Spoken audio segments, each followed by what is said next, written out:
L'aviation, c'est une affaire de gros sous. Plus de 30 000 nouveaux avions vont être mis en circulation au cours des 20 prochaines années. Cela représente 3 600 milliards de dollars et des centaines de milliers d'emplois à forte rémunération. Les gouvernements, en première ligne pour aider leurs fabricants, offrent ainsi des financements intéressants aux acheteurs étrangers. C'est ce que l'on appelle le crédit à l'exportation. Tous les pays exportateurs d'avions suivent les règles de financement établies par l'OCDE. Les règles sur les financements à l'exportation sont négociées à l'OCDE parce que les grands exportateurs historiquement étaient à l'OCDE. Ils se sont regroupés pour édicter des règles communes, et ce depuis 50 ans, sur l'ensemble de leurs exportations et des crédits à l'exportation, et en particulier sur les avions depuis 1986.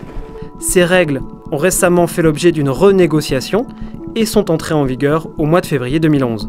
Les experts estiment que ce nouvel accord aura un impact sur les ventes d'avions pour les années à venir.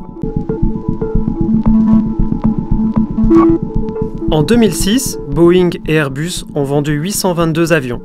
17,5% étaient soutenus par un financement public. Le Canadien Bombardier et le Brésilien Embraer ont rejoint l'accord de l'OCDE sur les crédits à l'exportation en 2007. Cela a conduit à un accroissement du nombre d'avions couverts ainsi qu'à une augmentation progressive du recours au crédit à l'exportation. Ceux-ci ont atteint 29% de l'ensemble des ventes en 2009. Les gouvernements ont décidé de mettre l'accord à jour en 2010.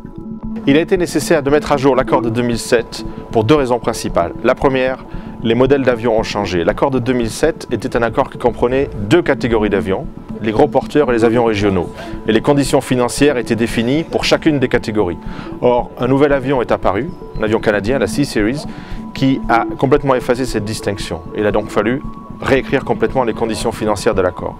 Deuxième raison, les marchés financiers. Les conditions financières qui étaient énoncées dans l'accord de 2007 reflétaient les conditions de marché d'avant cette période. Or, depuis la crise, ces conditions ont changé et il a donc fallu là aussi modifier les conditions financières en les inscrivant dans un nouvel accord en 2011.